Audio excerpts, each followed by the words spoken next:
63e anniversaire des Forces armées nationales, les FDS et VDP salués. 9e commémoration de l'insurrection populaire. Quel bilan faire aujourd'hui? Et enfin, voici, mesdames et messieurs, les deux sujets qui ont été retenus pour cette émission, la tribune des éditos, ce grand rendez-vous de votre télévision Twi TV pour décrypter, analyser et parcourir l'actualité nationale et internationale à travers notamment les analyses et aussi les commentaires des différents médias.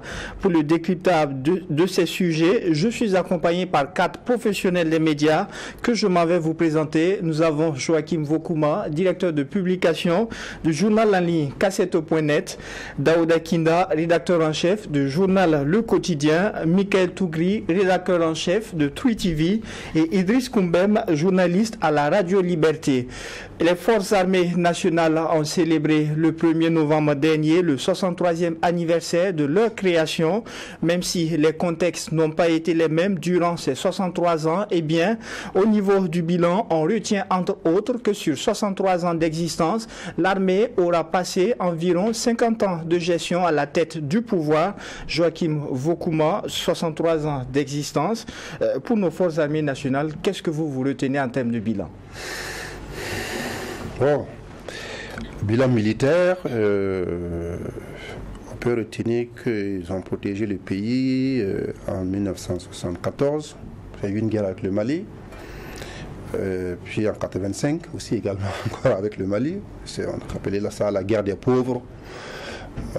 Ça n'a pas duré longtemps, heureusement d'ailleurs, puisque bon, ni le Mali ni le Burkina n'avaient les moyens de prolonger cette guerre-là. Nous avons aussi des forces armées qui nous représentent à l'extérieur, dans les forces de maintien de l'ONU, qui sont très appréciées, sont très bien appréciées.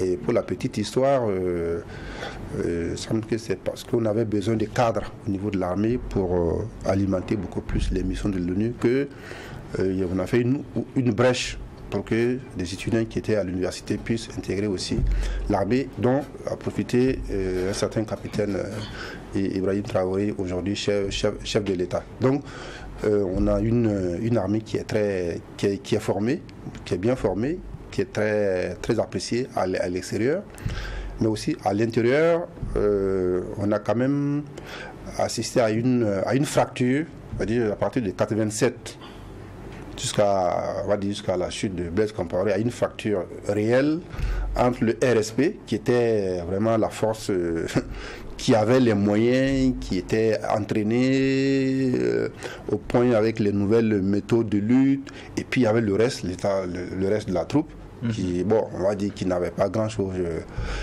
à faire, qui s'est tourné les pouces. Et on a vu d'ailleurs lors de l'insurrection populaire que le chef d'état-major général des armées, général Honoré Nabéré, qui a fait un discours pour dire qu'il assumait les responsabilités après la démission de Blaise Compaoré. Il a été décoiffé par le lieutenant-colonel Zida, Yacouba Zida, qui n'était pas chef d'état-major, il n'avait pas son grade et il n'était que membre d'un corps qui était effectivement l'élite.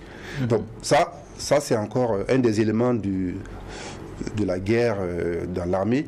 Mais sur l'ensemble de ces années-là, malheureusement, moi je ne peux pas parler d'armée nationale au sens où il y a une cohésion dans l'armée, une discipline qui règle, qui régit les rapports entre les différents corps de l'armée.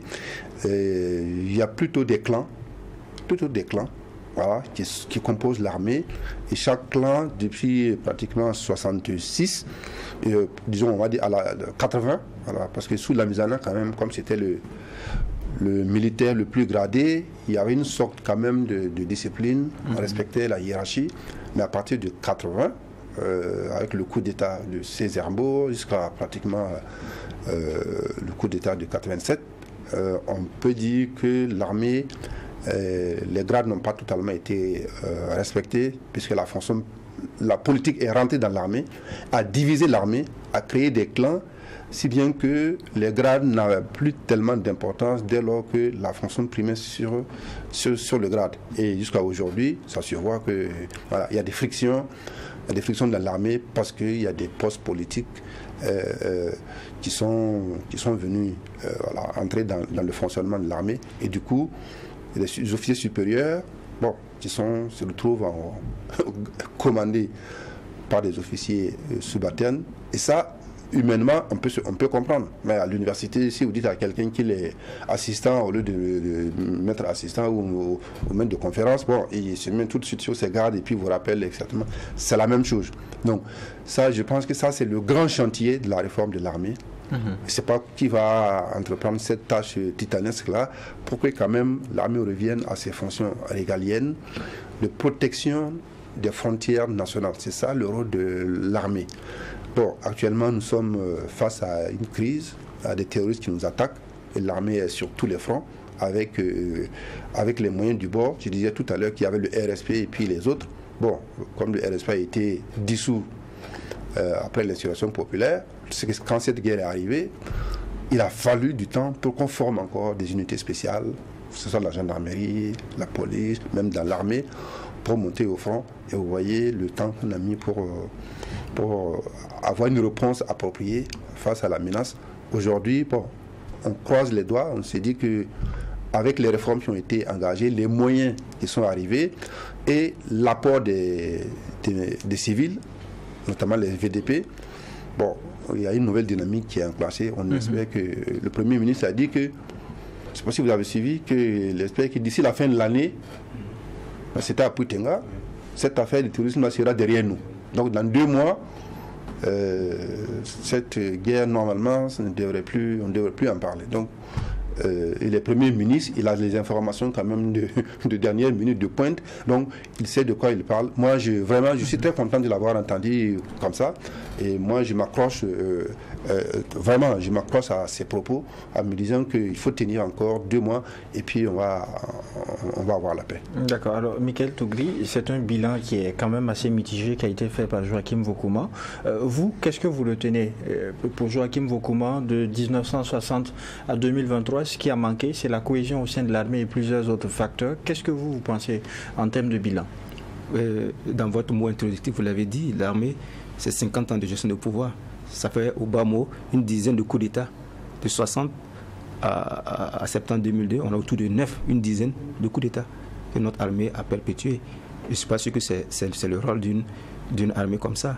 Et lorsque vous prenez, c'est vrai que l'armée burkinabé, c'est l'une des armées les mieux structurées, disciplinées au niveau international, très respectées. Mais le doyen l'a dit, arrivé un moment, l'armée a perdu de tout son sens ce qu'elle savait mieux faire, c'est-à-dire protéger les populations et protéger l'intégrité du territoire. Aujourd'hui, même lorsque vous écoutez certaines personnes, l'expansion du terrorisme, l'armée est pour quelque chose dans certaines localités de Burkina Faso, où l'armée, lorsque les populations voyaient l'armée, au lieu de courir vers l'armée, fuyaient, parce que l'armée n'était pas républicaine dans ces localités. Donc ça veut dire qu'arrivé un moment, l'armée aussi a contribué à, comme je le disais, à faire des mécontentements, même dans certaines villes garnisons comme Pau, comme Bobo-Dioulasso, comme Ouagadougou, comme Manga. Chaque année, on a des mésententes entre l'armée et la population. Même à la chute du régime du président Compaoré, vous avez vu, cette même armée s'est soulevée contre un certain nombre de hauts gradés. Donc ça veut dire que l'armée-nation qu'on devait créer, on n'a pas pu créer cette armée pendant plusieurs années. Donc ça veut dire que cette armée a une responsabilité à jouer. C'est pas moi qui le dis. Lorsque vous avez suivi le procès de Pouchoumanké, ça a été dit là-bas. On avait une armée avec à l'intérieur des clans. Lorsque ceux qui ont suivi le procès ont entendu ça, tel général avait ses éléments, tel général avait ses éléments. On ne construit pas un pays avec une armée comme ça. Et moi, quand on fait le point 63 ans après, je me dis qu'on n'est pas sorti de l'ornière. Aujourd'hui, ce qu'il faut poser, c'est l'état général, peut-être les états généraux de l'armée. Quand vous prenez cette armée, lorsqu'on parle d'audit, je ne sais pas si les états généraux ont été déjà fait, peut-être que certains vont me corriger. Non, mais l'audit n'est pas allé jusqu'au bout, puisque le Marius Ibriga, qui était l'ASE, il s'est heurté à ce qu'ils appellent le secret de défense, alors qu'il n'y avait pas de texte qui codifiait ce secret de défense. Donc, c'est-à-dire qu'il faut qu'on arrête et qu'on fasse les états généraux de l'armée, comme les états généraux du secteur de la justice, de l'éducation, pour voir cette armée, qu'est-ce qu'on veut, on veut faire de notre armée. Est-ce que c'est une armée qui protège les populations ou bien c'est une armée dont le travail, lorsqu'on n'est pas content de la gestion d'un civil, on vient le débarquer? Qu'est-ce que vous pensez de cette idée, procéder aux états généraux de l'armée pour mieux comprendre? Non, mais c'est vrai, parce qu'il faut qu'on s'asseye, effectivement, qu'on regarde. Il y a des pays, par exemple, un pays comme le Sénégal.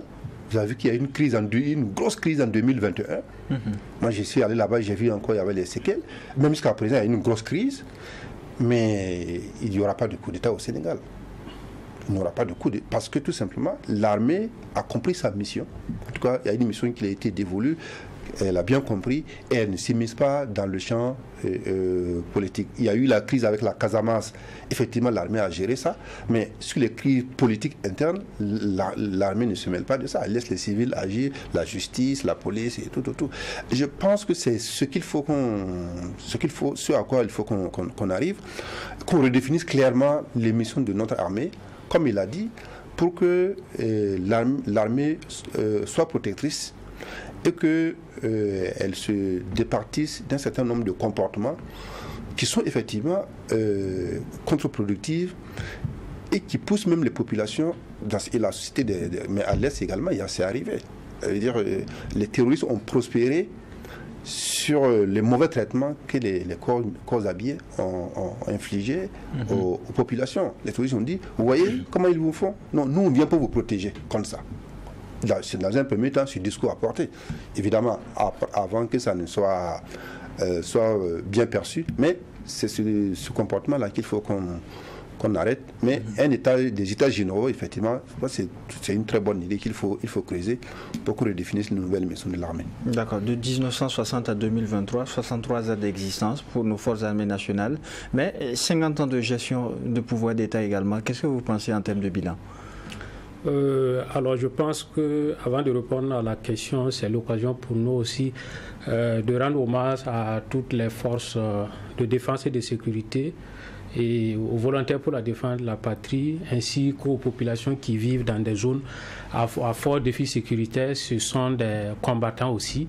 Voilà. Et pour revenir à votre question, je pense que nous allons peut-être faire de petits rappels d'histoire parce que depuis 1963, nous n'étions pas là, mais quelques faits d'histoire que nous avons pu aussi lire et comprendre et connaître montrent que c'est une armée qui a connu aussi des hauts et des bas dans sa vie. C'est vrai que 63 ans, ça peut paraître beaucoup, mais se rapporter à la vie d'une institution, on voit que c'est petit.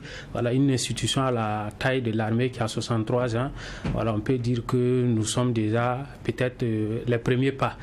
Maintenant, c'est-à-dire que, comme les uns et les autres l'ont rappelé, quand vous regardez le fonctionnement de notre armée aujourd'hui, l'intrusion des éléments des forces armées dans la politique a biaisé ou a écarté un peu notre armée de son rôle régalien qui est de défendre le territoire et d'assurer aussi la sécurité des citoyens. Il vous souviendra que lorsque, à partir de 1987, Blaise Compaoré a fait le coup d'État, on a assisté en tout cas avec le RSP, qui était un camp où on disait c'était un corps d'élite où il y avait les soldats les plus entraînés, les mieux équipés. Et comme Tougri l'appelait, ceux qui ont suivi par exemple le procès de coup d'État manqué et également de Dabo Boukari tout récemment, il y a eu le commandant, le haut commandant des forces armées nationales en 1989 qui a dit que le chef de l'État avait dit que les éléments de RSP n'avaient pas à lui rendre compte et qu'il venait rendre compte directement au chef de l'État. Ça veut dire que quand vous commencez comme ça veut dire le principe de commandement de la hiérarchie est coupé, donc les uns et les autres, les éléments peuvent être amenés à faire des choses à leur tête. Et ça détaille également sur la situation jusqu'en 2015, 2016 également, au sein même du RSP. Parce que lors du coup d'État, on a vu qu'il y avait des officiers, des sous-officiers, qui avait un des sous-officiers, que je ne vais pas citer le nom, qui avait pris un véhicule de fonction d'un capitaine. d'un officier subalterne. Quand vous regardez ça dans une armée, on se dit que mais on est où là? Mais comme il y a un aussi qui l'a dit lors d'une conférence de presse que l'armée est à l'image de la société actuelle. Voilà, se posant sur la question de l'SND qu'on a voulu réintégrer, on dit les militaires sont disciplinés, mais quand on regarde les comportements, on se dit que c'est pas forcément la formation militaire qui peut enseigner beaucoup d'actes de civisme et autres, mais il répond que l'armée aussi est à l'image de la société pour dire que les éléments que nous avons dans cette armée-là sont des éléments aussi qui sont issus de la société, de notre société, et qu'il faut repenser de façon globale à comment nous allons voir la citoyenneté et gérer les choses. Ça, c'est un autre aspect. L'autre aspect est que je reviens sur la question politique, parce que c'est là où j'allais dire le fossé entre la mission de l'armée et ce qu'elle est en train de jouer se complique ou bien devient difficile. Parce qu'à un moment donné où les gens ont dit qu'en fonction de leur position ou bien de l'armement qu'ils ont, ils peuvent venir à n'importe quelle occasion prendre le pouvoir d'État et gérer, on crée maintenant des clans. Il y a des clivages au sein de l'armée qui sont nés. Et depuis 1987, comme on l'a rappelé, jusqu'à aujourd'hui, malheureusement, on constate que ça continue. Je me réfère tout récemment à la sortie du commandant de l'unité spéciale de la gendarmerie qui avait fait une déclaration. Vraiment, quand tu lis, tu sens de la frustration, tu sens qu'il y a en tout cas des positions de clans qui l'évoquent. Donc ça montre que cette situation-là, si elle ne s'est pas complexifiée, elle ne s'est pas aggravée, en tout cas elle n'a pas reculé et qu'elle demeure toujours au sein de nos forces armées nationales. C'est-à-dire que même au sein des différents corps, il y a des querelles, des clivages, on est le bon petit d'un tel, on est pro un tel, ça complique la situation. C'est-à-dire qu'aujourd'hui, on a une armée qui a besoin de se réconcilier avec elle-même d'abord et aussi qui a besoin de se réconcilier avec la population qu'elle est censée protéger en fait. Donc c'est ça aussi la complexité du problème. Et Tougri l'a rappelé, lorsque vous avez dans des zones où les gens n'ont jamais vu des forces de défense et de sécurité et l'image qu'ils ont, que ces populations ont des forces de défense et de sécurité, c'est des éléments qui ne les protègent pas, qui les repriment, qui les violentent. Il y a des situations comme ça à Kunkufuanu, à l'Est, en 2016, où on a brûlé des maisons des gens en pleine début saison hivernale parce qu'on disait qu'ils avaient occupé une zone qui était un peu réservée et classée. Il y a aussi le cas de Kaiworo qu'on a vu en 2020 ici. Il y a tout dernièrement le cas de Karma. Donc ce sont des situations comme ça qui font qu'il y a en tout cas aujourd'hui une distance qui se crée entre la population et les forces armées nationales. Et je crois que ces moments aussi de commémoration sont des moments d'introspection et que les gens vont en tout cas en toute franchise regarder qu'est-ce qui a marché, qu'est-ce qui n'a pas marché et essayer. C'est un processus, ça ne peut pas se faire du jour au lendemain parce que c'est quelque chose qui est né depuis des années, mais il faut travailler pas à pas pour résoudre cette situation. Vous avez touché un aspect quand même assez important, l'intrusion de l'armée au sein de la gestion même du pouvoir d'État. Finalement, Daouda Kinda, on se pose la question, ce sont les civils qui avaient cette expression, l'armée au pouvoir. Justement, il n'est pas rare de constater souvent lorsque les populations voient que la gestion de la chose publique ne répond pas aux normes, la gabegie, la corruption, le clientélisme et d'autres aspects décriés. Et lorsque on sent un petit soulèvement, la population sort tout de suite crier l'armée au pouvoir. Mais vous avez dit quelque chose tout de suite, l'armée a passé 50 ans au pouvoir. Bon, dans la gestion du pouvoir. Moi, je ne vois pas ça comme ça. Parce que, pour moi, ça ne vaut pas. Parce que si vous avez certainement compté les 27 ans de Blaise Compaoré. Mais moi, je ne qualifie pas les 27 ans de Blaise Compaoré comme étant une gestion de l'armée. Pour moi, à partir de 93 ou 91, avec l'adoption de la nouvelle constitution, ce n'est plus l'armée qui était au pouvoir, même si celui qui était président, il a été militaire dans une autre vie, parce il n'était plus militaire. Il a été militaire et de 87 à 91. Mais avec l'adoption de la nouvelle constitution, c'est devenu un régime démocratique normal. Donc ce n'est pas, pour moi, une gestion de l'armée. Ce que je voulais rétablir dans un premier temps. Et 60 ans aussi, 63 ans, ça a été marqué par des hauts et des bas, comme mes prédécesseurs ont largement argumenté là-dessus, avec des intrusions des militaires au pouvoir, parce que pendant longtemps, on a constaté que le pays était pacifié. C'est comme si l'armée qui est chargée d'assurer la défense, l'intégrité territoriale du pays, c'est comme si l'armée chômait, n'avait rien d'autre à faire que d'attendre un petit mouvement d'humeur et hop, on saute, on prend les armes et on quitte soit à Pau, ou on quitte soit à Dori, ou on quitte à Wayo, ou on quitte à Kaya pour venir s'emparer du pouvoir, et on va dans le sens du peuple. Quand le peuple demande qu'on mette fin, par exemple, à la corruption, on crie oui, nous sommes venus pour lutter contre la corruption, nous sommes venus pour lutter contre tel ou tel aspect, mais est-ce qu'au finish, c'est ce qui est constaté? Parfois, c'est ceux qui gèrent même le pouvoir en ce moment deviennent pires que les hommes politiques qui sont là.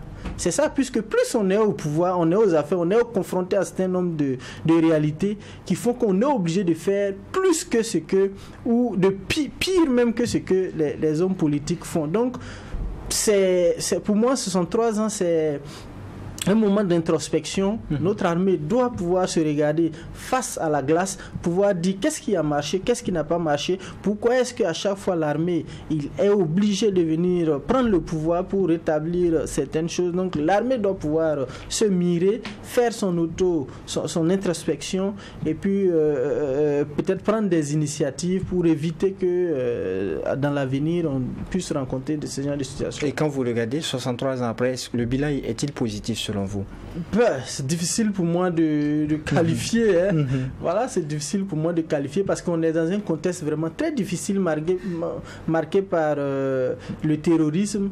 Depuis 2016, nos forces de défense et de sécurité luttent ardemment contre les forces du mal qui écument des vies, qui ont envahi des localités, qui ont forcé des populations à quitter chez elles et qui sont déplacées internes. Donc les contextes diffèrent. Les contextes diffèrent justement. Donc c'est difficile vraiment pour moi de dire est-ce que le bilan de l'armée est positif ou pas. Bon, donc, on va permettre une réaction à Joachim Boukouma qui voulait réagir quand il était question de la gestion de 91 en venant. Oui, non, parce que je pense que l'image de l'armée meilleure gestionnaire, ça vient de Marc Garango.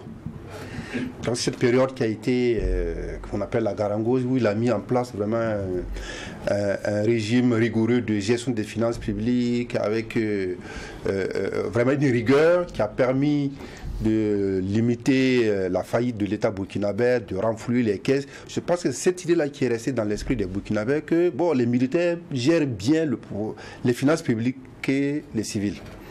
Mais ça c'est l'exception qui confirme la règle. Si vous enlevez cette période, bon, peut-être sous la Révolution aussi, on ne peut pas dire que le capitaine arrivant au pouvoir, il a dénoncé des militaires des officiers qui sont milliardaires. Il a dit ça. Qu'est-ce qu'un militaire, un officier peut faire pour être milliardaire? Je ne vois pas. Ils ont leur salaire qui sont conformes aux grilles de la fonction, enfin le salaire de l'armée, avec les moyens du pays. Je ne vois pas comment même un général peut faire pour être milliardaire dans un pays comme le Burkina. Donc cette image d'une armée qui gère mieux, c'est une image fictive. Bon, mais ça vient aussi, comme il a dit, des militaires qui, d'une certaine manière, je ne sais pas pourquoi, ils pensent que l'armée a une fonction, c'est pas une mission messianique de sauvegarder le pays à chaque fois que ça va. Il y a comme une sorte de complexe d'infériorité que les civils ont vis-à-vis de l'armée. À chaque fois qu'il y a une crise, ils appellent, ils provoquent la crise et ils disent à l'armée de venir régler. Mais à 66, ce sont les syndicats qui ont provoqué la crise. Et puis on dit l'armée prend le pouvoir. Mais pourquoi? En 2014, c'est la même chose. C'est-à-dire, il y a eu l'insurrection populaire. Et puis, quand Blaise Compaoré démissionne, dans le contexte de la pagaille organisée, on n'a pas pu investir Sungalo Ouattara, qui était le dauphin constitutionnel. Mais Zéphirin Diabré, qui a conduit l'insurrection populaire, il a disparu. Pourquoi il n'a pas pris le pouvoir? Il aurait pu prendre le pouvoir. Et l'armée s'est finalement assumée. Oui, c'est l'armée encore qui a pris le pouvoir. Après, on s'est plaint.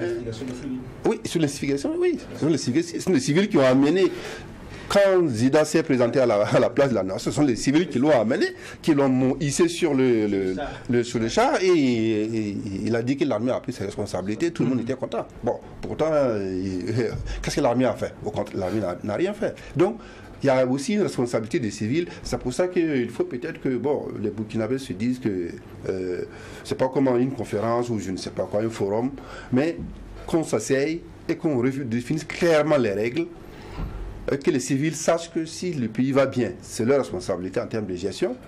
Si le pays est attaqué par des ennemis extérieurs et qu'on n'arrive pas à se défendre, ça sera la faute des militaires. Parce qu'il y a une confusion des rôles, et au point que finalement, personne n'est responsable de rien. Ça veut dire les civils sont responsables de l'insécurité et les militaires aussi sont responsables de la mauvaise gestion. Donc on a une confusion des rôles, et avec ça, on ne s'en sort pas. Je voulais juste finir, puisque c'est le 63e anniversaire de l'armée, rendre hommage à celui qui a créé l'armée burkinabé, c'est-à-dire Lamizana, qui était capitaine à l'époque. Ça a été créé le 3 août 1960, donc 2 jours avant la proclamation. Donc, il revenait des expéditions algériennes, du Vietnam, tout ça également, et il était en permission chez lui. Quand on l'a appelé pour rentrer, on lui a dit allez, il faut mettre en place l'armée nationale. Et c'est lui qui a vraiment créé l'armée nationale, qui était le premier chef d'état-major général de l'armée, et qui a, jusqu'à ce que la crise de 66 le propulse au devant de la scène. Maurice Yamouro l'a appelé pour dire bon, la crise là, les gens ne veulent plus de moi. Bien qu'il ait renoncé, qu'il ait supprimé les mesures qu'il avait annoncées, les mesures sociales qu'il avait annoncées, qui a suscité la crise, il a renoncé à ça. Les gens ont dit non, de toute façon, on ne veut plus de toi, on veut que tu démissionnes. Donc il a appelé Lamizana, il lui a dit bon, voilà, je te cède le pouvoir, va leur dire que je démissionne et tu assumes mes responsabilités. Donc c'est quelqu'un qui a géré le pouvoir avec ses forces et ses faiblesses. Il a été jugé sous la Révolution et il a été acquitté. Il a dit qu'il a géré le pays comme un chef de village. Les gens venaient les voir, ils sortaient l'argent donné. Et lors du procès, d'ailleurs, les gens ont fait la file pour venir témoigner, des groupes de femmes, des associations, pour dire oui, on est venu le voir, pour dire qu'on avait besoin d'une pompe. Il a enlevé l'argent nous donner. Donc, il ne s'est pas enrichi. Donc, je pense que c'est quand même quelqu'un qu'il faut rendre hommage au moment où on célèbre aussi le 63e anniversaire. D'accord. Et autre détail aussi, c'est qu'entre 1960 et 2023, il y a eu ce coup de pouce au niveau de l'armée. Beaucoup trouvent que c'est avec le capitaine Ibrahim Traoré que l'on a assisté à un certain nombre de dénonciations, d'accords de coopération. On a vu le départ des forces sabres. Est-ce qu'avec ce petit coup de pouce, on ne pourrait pas parler aujourd'hui d'une armée beaucoup plus indépendante? Idriss Koumbem. Vous savez que quand on parle de l'indépendance comme ça, d'un corps, ça s'inscrit dans l'indépendance totale du pays, sur le plan militaire, économique, culturel et autres. Lorsque sur tous ces plans, vous n'êtes pas indépendant, vous ne pouvez pas sortir et dire que ce corps de métier est indépendant dans un pays qui n'est pas totalement indépendant. Pour revenir à ce que vous avez dit pour l'histoire, je ne sais pas, peut-être que le doyen peut rappeler, peut-être sous le CNR, mais... Maurice Yamouro avait déjà dénoncé la présence de militaires français au Burkina en leur disant il faut partir parce que notre indépendance est incompatible avec la présence de troupes étrangères.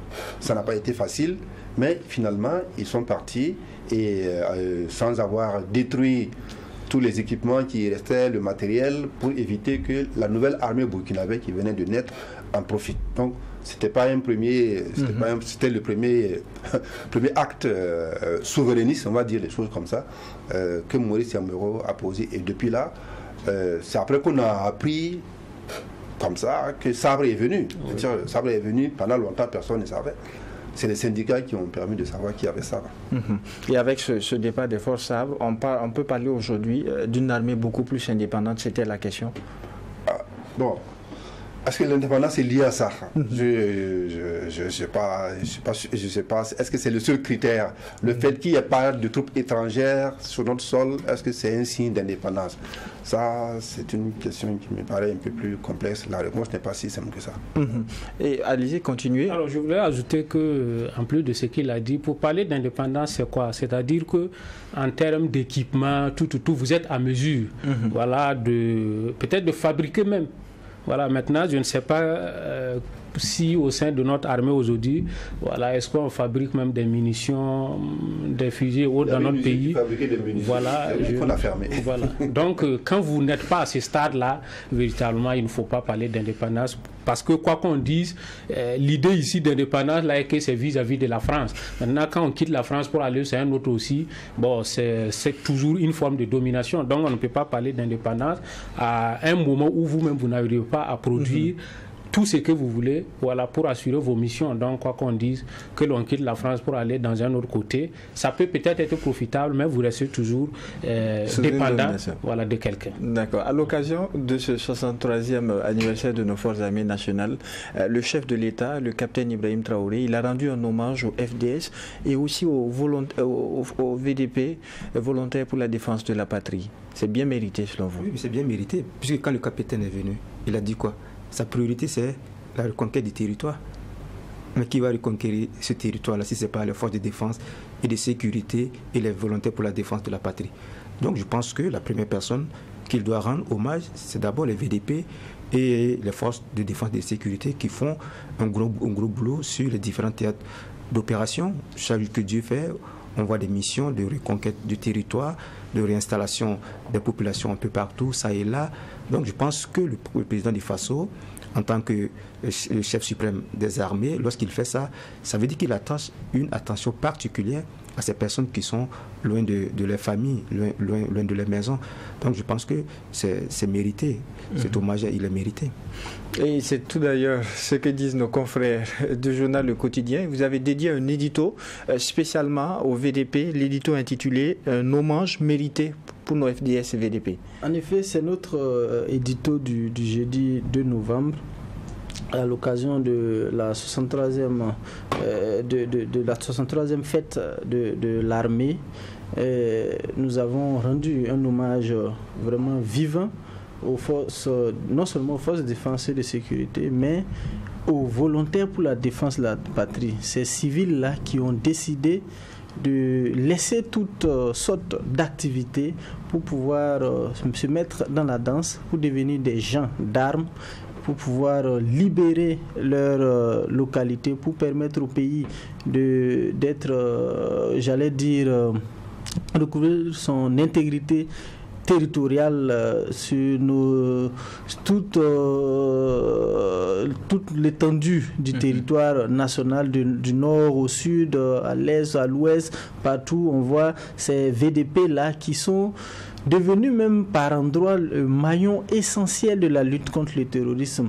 Il nous est revenu que parfois, ce sont ces VDP-là qui sont parfois en première ligne, qui parfois même ouvrent même la voie aux militaires de carrière. Et parce que le plus souvent, ce sont eux qui maîtrisent les localités, qui maîtrisent les coins et les recoins des villages. Donc, ils sont un maillon essentiel, non seulement dans le dispositif de reconquête, mais enfin, dans le dispositif de combat, mais aussi de renseignement.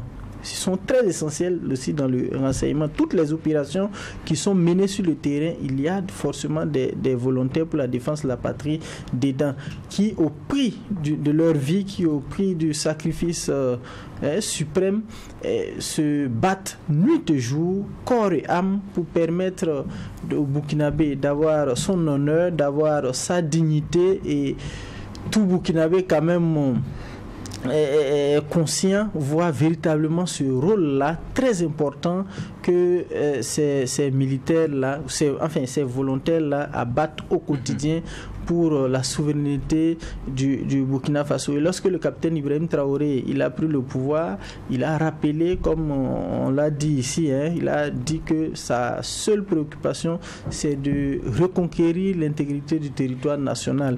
Et lorsque le premier ministre il est allé à l'Assemblée nationale, il a également évoqué cet aspect-là. Dans son discours, il a dit que on va équiper les volontaires de la défense de la patrie on va leur donner les moyens de pouvoir accompagner la lutte, et c'est ce qui est fait aujourd'hui. Vous avez vu plus tard, lorsqu'on a lancé un recrutement massif de VDP, près de 100 000 aujourd'hui, les volontaires pour la défense de la patrie, et une grande majorité de ces VDP-là quand même est dotée en armes, que ce soit collectif ou individuel, pour pouvoir être au même niveau que c'est difficile aujourd'hui de faire la différence en dehors des bérets et des épaulettes, de faire la différence entre un volontaire pour la défense de la patrie et un militaire. Et aujourd'hui, si on arrive à enclencher des résultats sur le terrain, si on arrive à permettre à des populations de retourner chez elles, c'est grâce aussi à l'action des VDP. C'est pourquoi nous leur avons dédié cet édito-là pour reconnaître leur mérite et pouvoir leur rendre hommage. Félicitations donc aux volontaires pour la défense de la patrie. Et on va passer à un autre sujet dans la tribune des éditos. Il y a eu cette autre commémoration au cours de la semaine. Il s'agit du 9e anniversaire de l'insurrection populaire. Idriss Koumbem, la cérémonie officielle, comme chaque année, s'est déroulée au niveau du monument des martyrs à Ouaga 2000. Comment est-ce que vous avez apprécié cette 9e commémoration de l'insurrection populaire? Bon, la commémoration, si c'est pour ce qui est de l'officiel, on a tous assisté à la commémoration comme ça se fait d'habitude, hein. C'est-à-dire que le président du Faso ou un représentant du gouvernement part déposer des gerbes de fleurs au niveau du mémorial aux héros nationaux. Voilà, c'est ce qui a été fait cette année, ça n'a pas dérogé à la règle, mais nous n'avions pas été là-bas. Mais ce qui est un peu regrettable de ce que nous avons appris, c'est que la commémoration s'est transformée en quelque sorte comme un meeting, parce qu'il y a des supporters qui sont venus, qui demandaient à ce que le président parle. Ce sont des aspects que nous avons pu en tout cas entendre et écouter. Certains qui ont rapporté ces faits-là, qui en tout cas écartaient un peu de l'idée du cérémonial du jour, qui était de rendre hommage à des gens qui se sont sacrifiés, qui ont donné leur vie pour plus en tout cas de liberté, pour plus d'avancées démocratiques dans notre pays là.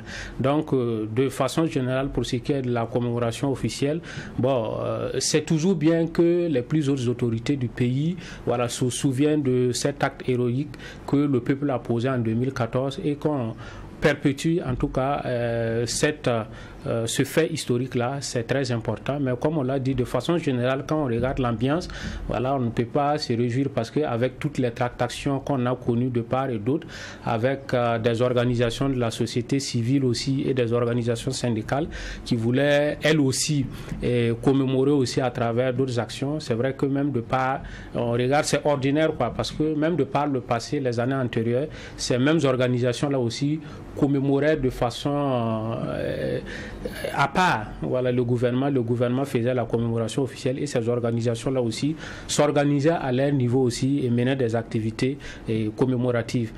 C'est véritablement sur ce point que je regrette cette commémoration, parce qu'au lieu de nous unir tous autour de l'idéal de ceux qui sont tombés les 30 et 31 octobre, et aussi ceux qui sont tombés lors du coup d'État de 2015, ça a créé un tollé, ça nous a divisé encore davantage.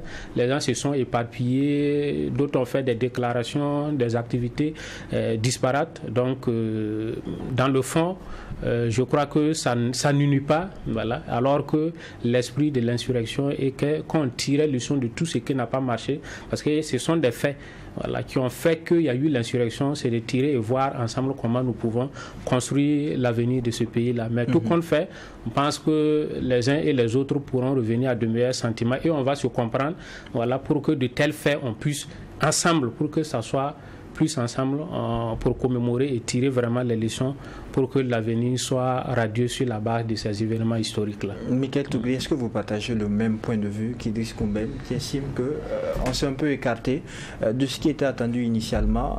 La commémoration qui devait unir a plutôt fait un peu le contraire. Est-ce que vous partagez son point de vue?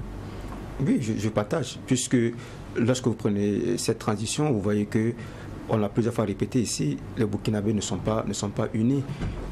Quand tu ne supportes pas la transition, tu es vite qualifié d'apatride. C'est ce qu'on voit. Et c'est ce qu'on a vu à la commémoration. Notamment lorsque le PDS même a refusé, n'a pas refusé, il a demandé gentiment au collectif CGTB de sursoir à son activité. Vous avez vu qu'ils n'ont pas fait, ils ne sont pas partis. Ils avaient dit qu'ils ne partiraient pas là-bas avec les autres organisations de la société civile. Moi, ce que je déploie et puis je recommande, c'est qu'il faut qu'on trouve un canevas de commémoration de toutes ces différentes activités. Lorsque vous allez vous asseoir, vous allez regarder, on parle du 30-31 octobre, il faut commémorer. On parle du 15 octobre, Thomas Sankara, il faut commémorer. On va venir 19 décembre, Norbert Zongo. Qu'est-ce qu'on fait 13 décembre, qu'est-ce qu'on fait Flavien Nebié, Dabo Boukari. Il y en a trop. Toutes ces personnes aussi se sont battues au même titre que ceux qui sont de l'autre côté pour une cause de la nation. Donc, arrivé un moment, il faut réfléchir comment on fait. Je pense que la dernière commémoration, on a dit que le 15 octobre est férié. Chaque 15 octobre, ça sera férié pour commémorer Thomas Sankara. Le 31 octobre, c'est férié. Pour un pays pauvre comme le Burkina Faso, je respecte la mémoire de toutes ces personnes qui se sont battues pour le développement du pays. Mais arrivé un moment, il faut réfléchir comment on trouve la bonne formule pour commémorer toutes ces personnalités-là, pour ne pas qu'on passe le temps à étaler des jours fériés dans un pays qui a besoin de se développer, qui a besoin de plus de temps, qui a besoin des gens au bureau pour traiter des dossiers, pour faire autre chose pour son développement, que de mettre beaucoup de jours chômés pour commémorer des activités qu'on pourrait trouver la formule, peut-être on peut commémorer ça en une journée. Est-ce que vous partagez cette proposition? Je suis parfaitement d'accord. On peut imaginer une formule comme ça, peut-être la journée des héros et martyrs de la nation. On imagine une journée comme ça qui va nous permettre de célébrer, de rendre hommage à tous ceux qui sont battus pour le Burkina, pour la souveraineté du Burkina, pour plus de liberté, pour plus de justice, pour plus de transparence. On peut leur dédier une journée. Sinon, à l'allure où on va, j'avoue que on risque d'avoir 200 jours ou 150 jours de célébration. Donc, il faut trouver une formule. Comme je l'ai dit, peut-être une journée, le nom on peut trouver, et dédié à tous ceux qui sont battus pour ce pays-là. Donc je partage largement son avis, quoi. Est-ce que vous, à votre niveau, Joachim, c'est une proposition qui est faite. Oui. Est-ce que vous jugez qu'elle est pertinente de tout réunir en un seul jour? Bon, vous savez, pour une nation, quand vous lisez Ernest Renan, qu'est-ce qu'une nation? Il explique que c'est pas parce que vous parlez la même langue que vous êtes une nation. Parce que dans un même pays, vous pouvez parler la même langue, même sans être... La nation, c'est quand vous vous reconnaissez dans un passé commun, avec une volonté de partager l'avenir ensemble. C'est ça une nation. Mais nous avons connu des événements qui ont séquencé notre histoire et qui ont créé des haines. Si vous prenez la révolution de août, bon, il y a des gens aujourd'hui, quand tu leur parles de la révolution, ils montent sur leurs cheveux parce qu'ils ont subi des torts, ils ont été brimés. Il y a des gens, par exemple, qui vivaient de la location de leur maison, et puis une année, Thomas Sankara a décrété la gratuité des logements pendant une année. Oui, bon, donc il y a des gens qui ont gratté ça en séquelles. Puis vous avez les dégagements des fonctionnaires, des enseignants greffistes. Et jusqu'à aujourd'hui, vous rencontrez des gens qui vous disent que notre système éducatif aujourd'hui est au creux de la vague parce que la source vient de là. Vous avez des gens aussi qui, à partir du 15 octobre, aujourd'hui aussi, et n'ont jamais pardonné ce qui s'est passé après le 15 octobre.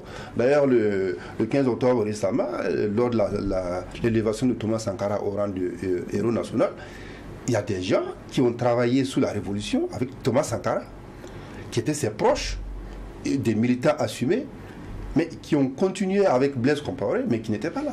Pourtant, ils auraient pu. Le bilan de la Révolution, c'est leur bilan aussi, mais ils n'étaient pas là. Donc, ça aussi, c'est une fracture.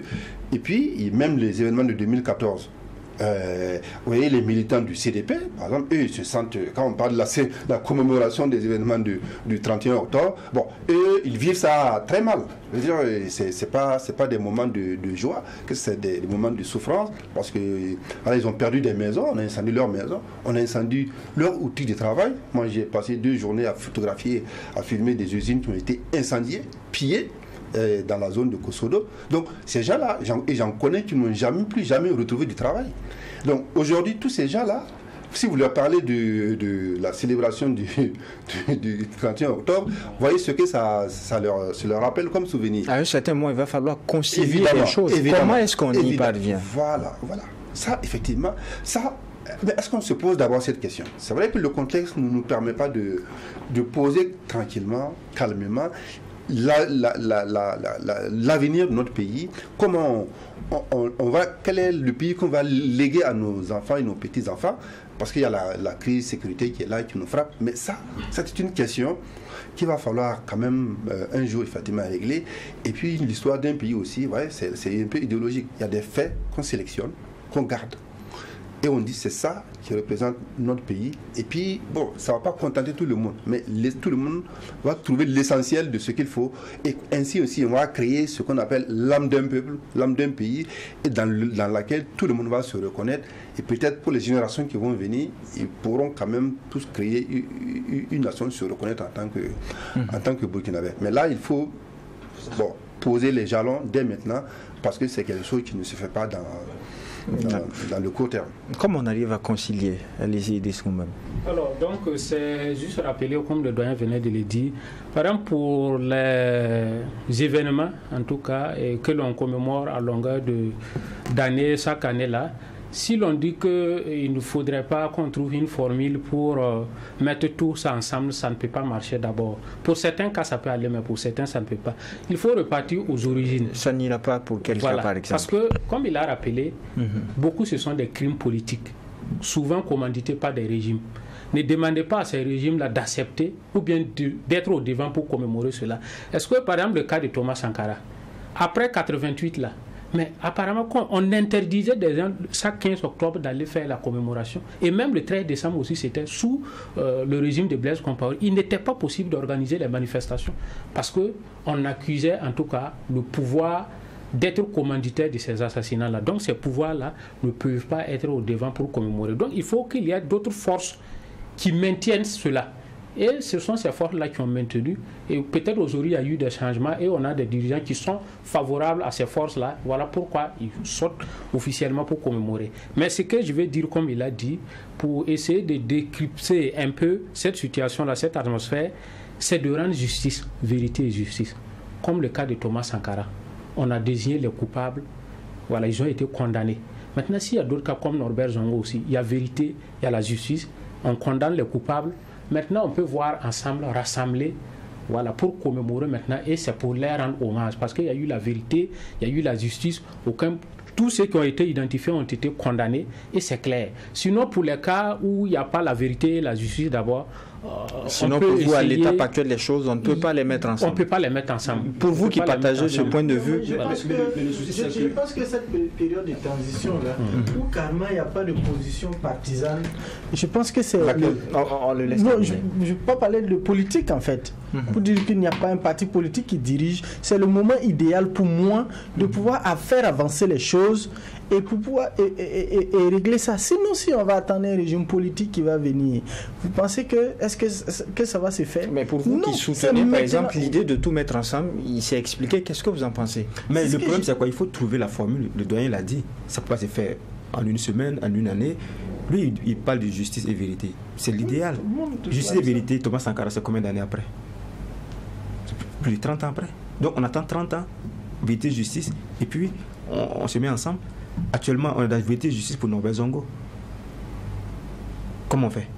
On attend, je pense que ça ne doit même pas empêcher que la vérité, la justice jaillisse. Tout le monde se bat pour ça. En réalité, c'est pas que on va nous permettre de réagir, allez-y. Mais c'est que le manque de vérité et de justice empêche cette réconciliation dont vous parlez de commémorer ensemble en fait.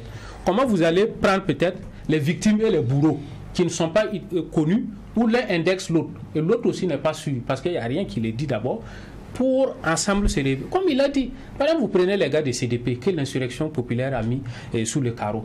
Vous appelez ces mêmes gars, imaginez demain un cacique ou bien quelqu'un qui est issu du CDP, qui se réclame, arrive au pouvoir, et vous lui dites de venir, on va commémorer l'insurrection. C'est pas sûr. Est-ce que la nation n'est pas au-dessus de ses intérêts partisans? Non, lui, c'est vous le dites. Pour lui, ceux qui ont subi, en tout cas, au niveau de 2014-2015, quand vous prenez Blaise Compaoré ou bien François ou bien les dignitaires, ils ne vous diront pas que c'était un acte héroïque. Il y a beaucoup qui condamnent l'insurrection.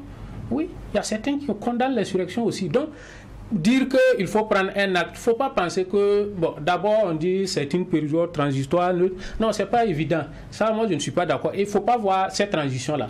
S'il n'y a pas de vérité, même si c'est dans 10 ans, 15 ans, avec le temps que ces dossiers-là ont connu, il faut qu'on s'asseye, on voit comment on va apurer tout cela, ce passif-là des crimes et trucs de sang, et maintenant on réconcilie. Par exemple, aujourd'hui, Thomas Sankara, là.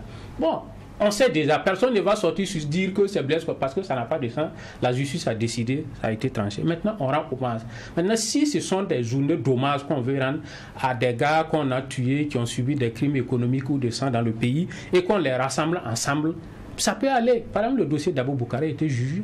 Voilà. Maintenant, on n'indexe plus que c'est le pouvoir, c'est tel dirigeant qui était à l'origine, on les connaît. Maintenant, si ce sont ces cas, comme avec Thomas Sankara, on rassemble pour les rendre hommage, pour le travail qu'ils ont fait, pour le sacrifice qu'ils ont consenti, l'État peut le faire. Maintenant, prendre par exemple la question de Norbert Zongo, venir mettre, parce qu'aujourd'hui, on estime qu'on a des dirigeants qui sont favorables à cette revendication. Si vous continuez comme ça, demain, il peut y avoir un autre gouvernement qui arrive qui n'est pas favorable à cette revendication. C'est d'autant plus que ça même déjà, on a vu que pour l'extradition, voilà, il y a des actes il y a un fait qui est là, qui fait presque l'unanimité. C'est le fait qu'on reconnaisse à ces derniers-là soit des martyrs ou des héros. C'est pourquoi je parle de journée nationale des héros et des martyrs. Même s'ils n'ont pas encore été l'objet de faire l'objet de jugement, je pense que pour cela, ça ne peut même pas empêcher qu'il y ait vérité et justice. Et au contraire, il y a même des dossiers qui sont déjà en justice, qui sont en instruction. Ça va se faire. Moi, ma préoccupation, c'est le fait qu'on gaspille du temps alors qu'on peut rassembler tout cela et puis faire. Est-ce que le fait qu'il n'y ait pas de justice là fait chaque 13 décembre, par exemple, on ne sorte pas pour réclamer vérité et justice? Non, mais si on dit la journée nationale des martyrs ou des héros, par exemple, c'est une occasion, une fois de plus, de rappeler que oui, tel dossier-là n'a pas encore fait l'objet de jugement et de mettre la pression. C'est de ça qu'il s'agit. Oui, Miguel Tougri. Quand vous prenez un pays pauvre, c'est-à-dire que si l'année prochaine on doit commémorer le 15 octobre, le 15 c'est férié, c'est pas ça? 2 semaines après, c'est-à-dire quoi? Le 31 octobre, c'est férié. Le 1er novembre, c'est férié. Quand même. 25 non, en fait, c'est juste ce mois-là. Ce mois-là, on a déjà 3 fériés. Pour un pays pauvre comme le Burkina Faso, est-ce que les gens savent, peut-être ceux qui sont dans le secteur privé, combien de francs les gens ont perdu parce que le 31 était férié, le 1er novembre était férié, les dossiers sont bloqués dans l'administration. Mais si vous avez remarqué, même ce 31-là, les gens ont travaillé. Hein? Ah, ok, d'accord. Moi-même, j'ai vu des banques même qui ont travaillé. Okay. Les gens ont travaillé. Je parle de l'administration publique. On permet à Idriss Koumbem de réagir. Il nous reste 2 minutes d'émission. Ok. Et qui organise ces manifestations commémoratives? C'est le gouvernement. Même si c'est le gouvernement là, il y a des forces ou bien des structures qui se sont toujours battues pour qu'il y ait vérité et justice. Et c'est même sur le gouvernement, comme on l'a vu lors de la commémoration de l'insurrection, le gouvernement a commémoré, mais il y a d'autres qui sont allés commémorer à part encore.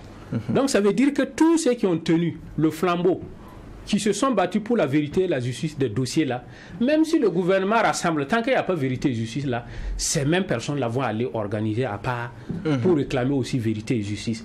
Et même si on dit on va rassembler, on rassemble tous ces éléments, on commémore une journée et on supprime les autres dates, ou bien à chaque occasion encore, il faut célébrer autrement. On n'est pris par le temps. Ceux qui réclament là, à chaque 13 décembre par exemple pour Norbert Zongo, vous pouvez tenir un meeting, mais ça ne fait pas de cette journée là un jour férié. On termine avec Joachim Vokou. On termine avec Joachim Vokou. Il nous reste 1 minute d'émission. On termine avec Joachim Vokou. Vous voyez bien que c'est un peu compliqué. Le 31 octobre, ça devait faire une unité. Ce n'était pas le cas. Le 15 octobre, c'était pas le cas. Donc, ce sont des occasions ratées. Bon, je pense qu'il y a des blessures qui ne sont pas encore guéries, qui ne sont pas encore cicatrisées. Et cette question de réconciliation nationale, de la création de la nation, ce n'est pas une petite affaire. Il ne faut pas hâter les choses. On a vu, sous Blaise Compaoré, il y a eu la journée nationale du pardon, et qu'on a organisée au forceps. Ça n'a pas marché. Et finalement, on est retombé en arrière. Donc, Je pense que sous Kaboré, il y avait le processus de réconciliation nationale qui avait été continué sous Damiba. Et l'apothéose serait le grand forum de la réconciliation nationale avec le retour de Blaise Compaoré, les anciens chefs d'État, avec tout un cérémonial qui réunit. Malheureusement, le processus n'a pas abouti. Donc, il faudrait encore du temps. On va régler cette question de crise et puis revenir dessus. Mais c'est un chantier qu'il faut traiter sans passion. Il ne faudrait pas forcer quelqu'un qui ne veut pas y aller à y aller parce que ça n'aura servi à rien. Quelqu'un avait dit sur la table que l'occasion idéale, c'est ce contexte de la transition. Est-ce que... Bon, c'est vrai que les transitions sont par excellence des occasions de faire des grandes réformes, faire de grandes choses, à condition effectivement que cette transition-là travaille dans la neutralité, dans l'intérêt général et que ça ne soit pas perçu comme une défense d'un clan, d'une partie du peuple contre une autre partie. Donc, effectivement, comme ce n'est pas des gens qui ont été élus, ils sont censés être au-dessus de la mêlée et de trancher dans l'intérêt général. Effectivement, bon, ça arrive maintenant de donner effectivement les signes, la preuve, effectivement, qu'ils ont travaillé pour l'intérêt général. Et là, ils peuvent entraîner tout le peuple vers la réconciliation nationale. Et bon, ça, c'est un chantier peut-être qui peut être ouvert quand on aura réglé la question de la crise. Et c'est tout pour ce numéro de la Tribune des éditos, l'émission qui donne uniquement la parole aux professionnels des médias sur Twi TV et la radio Watt FM. Merci à vous qui l'avez suivi, merci aux équipes techniques de réalisation et on se retrouve, Dieu voulant, le week-end prochain pour un autre numéro, mais d'ici là, portez-vous bien.